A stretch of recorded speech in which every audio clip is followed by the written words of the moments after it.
Good morning, welcome back to my channel Manju's blog. সবাই কেমন আছো? আশা করি সবাই খুব ভালো আছো, আর তোমাদের ভালোবাসাতে আমিও অনেক ভালো আছি। তো চলো, আজকে তোমাদের দেখাবো একদম ছিটে ফোটা তেলে সুন্দর একটা মাছের ঝোলের রেসিপি। সবচেয়ে বড় কথা, তেল ঝাল মশলা বাদে কিভাবে আমি মাছটা রান্না করছি তোমরা দেখতে থাকো। এইভাবে রান্না করে তোমরা একবার খেয়ে দেখো। আশা করছি বাচ্চাদের জন্য তো ভীষণই ভালো, আর বড়দের জন্যও অনেক ভালো। তো দেখো কিভাবে আমি রান্নাটা করছি। এখানে দেখো কিছু আমি আজকে পাশের ঘরের দাদা আমাকে মাছ এনে দিয়েছিল। মাছটা এমনি খুবই ভালো, একদম টাটকা মাছ, কিন্তু ব্যাপারটা হয়েছে মাছের পিসগুলো খুবই পাতলা। মানে আমি এত পাতলা মাছ আমি খাই না, আর একটু মোটা হলে ভালো হতো, কিন্তু যেহেতু দাদা তো জানেন না, উনি বাজার থেকে এনে দিয়েছেন, কিন্তু মাছগুলো এক্কেবারে টাটকা। তো আমি আমার একার মতোই করি, তা কিছুটা মাছ আমি তুলে রাখলাম। আমি একবেলা খাবো, আর একা খাবো বলে দেখো 2 পিস মাছ নিয়ে নিয়েছি। কারণ আমার তো জানো ঘরে মাছ খাওয়ার লোক নেই, আমি একাই খাই। আর রাত্রে আমি মাছ খাই না বললে ভুল, খাই, কিন্তু আমি আজকে রাত্রে মাছ খাবো নাই ঠিক করেছিলাম, কেননা রুটি খাবো আর রুটির সাথে অন্য একটা সবজি বানাবো।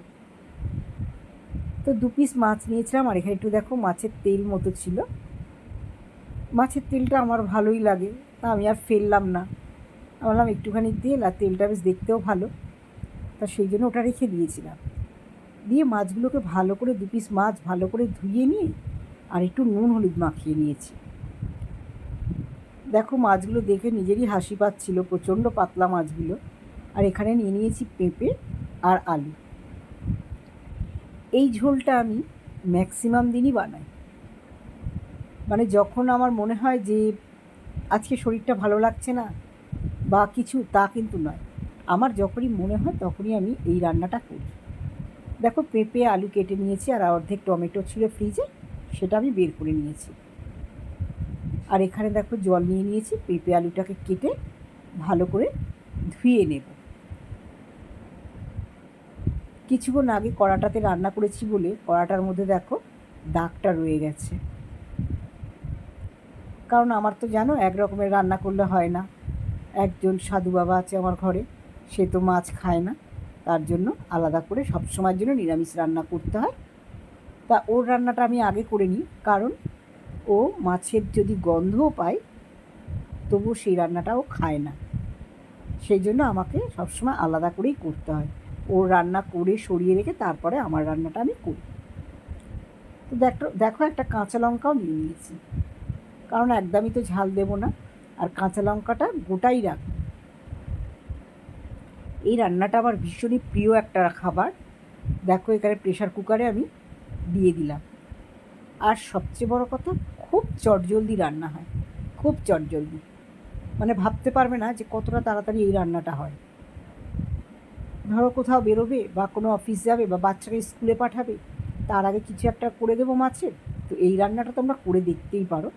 খুব সুস্বাদু হয় আর খুব হেলদি হয়, শরীরের জন্য খুব ভালো উপকারী একটা খাবার। তো দেখো আমি মাছ দুটো ভেজে নিলাম। মাছটা ভাজতে ভাজতে নিজে নিজে মনেই হাসছি যে এত পাতলা মাছ, ভাবতেই পারিনি যে এতটা পাতলা মাছ হবে। তো যাই হোক, কোনো রকমে ভেজে হালকা হাতে তুলে নিয়েছি, কারণ বেশি নাড়াচাড়া করলেই মনে হচ্ছিল যেন এই বোধহয়, তাও একটু ভেঙে গেছে। দেখো একটা মাছ দেখবে একটু ভেঙেই গেছে। তো মাছগুলো ভেজে নিয়ে আমি রেখে দিয়েছি তুলে। আর এখানে দেখো তার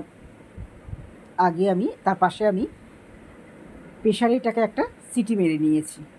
একটা কি দুটো সিটি মারতে হবে, যাতে পেঁপেগুলো খুব সুন্দরভাবে গলে যায়। তা পেঁপেগুলো আমার সত্যি সত্যি খুব সুন্দরভাবে গলেও গেছিলো। এর মধ্যে তোমরা আরও চাইলে সবজি দিতে পারো, যেমন আমি মাঝে মাঝে দিই গাজর, বিনস, তারপরে তোমার মানে যত রকমের সবজি থাকে আমি কিন্তু মাঝে মাঝে সব সবজি দিয়েও করি, ঝিঙে সবই কিন্তু আমি প্রেশারে একটু সেদ্ধ করে নিই, একটা সিটি মেরে নিই। তো এখানে দেখো কড়াতে যে মাছের তেলটা আমার ছিল, যেটুখানি তেল, সেইটুখানি তেলের মধ্যেই আমি দেখো একটা শুকনো লঙ্কা, একদম একটুখানি একটা ছোট্ট শুকনো লঙ্কা আর একটুখানি পাঁচফোড়ন দিয়ে দিলাম। এই পাঁচফোড়ন আর শুকনো লঙ্কার গন্ধটা আমার ভীষণই ভালো লাগে।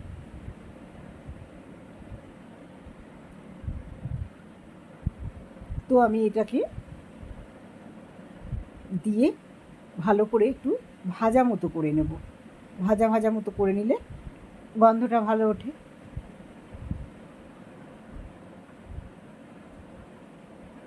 আর তেলটা দেখেছো তো, একদম এক ফোঁটা তেল, একদম এক ফোঁটা, বেশি তেলই নয় এটা। আমি এমনি তেল কম খাই, তার মধ্যেও এটা একদম আরও কম।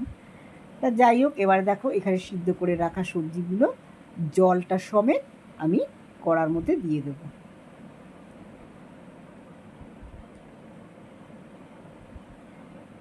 আর যেহেতু আমি নুন দিয়ে সিদ্ধ করেছি, সেহেতু এর মধ্যে কিন্তু এক ফোঁটাও নুন দেব না, কারণ আমার ওই জলটাও তো আমি ফেলিনি, যার জন্য ওর মধ্যে পুরো নুনটাই থেকে গেছে। তা সেই জন্য ওর মধ্যে আমি আর এক ফোঁটাও নুন দেব না। শুধু টমেটোটা একটুখানি খুন্তি দিয়ে ভেঙে দিলাম আর একটু সামান্য হলুদ গুঁড়ো দিয়ে দিলাম, দিয়ে একটু ওটাকে ভালো করে নাড়াচাড়া করে নিলাম। আর জল কিন্তু একদম অল্প দিয়েছি, কারণ আমি একা খাবো বলে।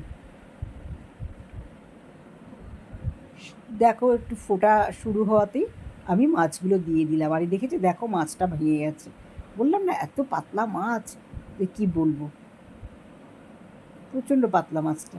তো যাই হোক, এনে দিয়েছে, কিছু তো করার নেই। এবার আমি ওটাকে একটু ঢাকা দিয়ে দেবো 2 মিনিটের মতো। এবার আমি যখন ঢাকাটা খুলবো, তোমরা ভাবতে পারবে না, এত সুন্দর একটা কালার আসবে না, কালারটা দেখলেই ভালো লেগে যায়। আর খুব টেস্টি হয় গো, তোমরা একটুখানি করে দেখো, দেখবে আমি মনে করি সবার খুব ভালো লাগবে। তো আজকের ভিডিওটা খুব ছোট্ট ভিডিও, সবাই কিন্তু একদম স্কিপ না করে দেখবে, হ্যাঁ। তো চলো, এইটুখানি আমার আজকের ভিডিওটা আজকে আমি এখানে শেষ করছি। আর সবাই খুব ভালো থাকবে, আর একবার অন্তত ট্রাই করে দেখবে যে দিদিভাই রান্নাটা করে আমাদের বলেছিল করতে, কীরকম লাগে তোমরা করে খেয়ে দেখো, নিশ্চয়ই ভালো লাগবে। দেখেছো তো পেঁপেগুলো একদম গলে গেছে। আর পেঁপে বা সবজি না গললে না আমার ভালো লাগে না। অনেকে আছে যে একটু শক্ত শক্ত থাকলেও কিছু মাইন্ড করে না, কিন্তু আমার আবার একটুখানি গলে গলে গেলেই তরকারির সবজি ভালো লাগে। তো চলো, এই অবধি, টাটা।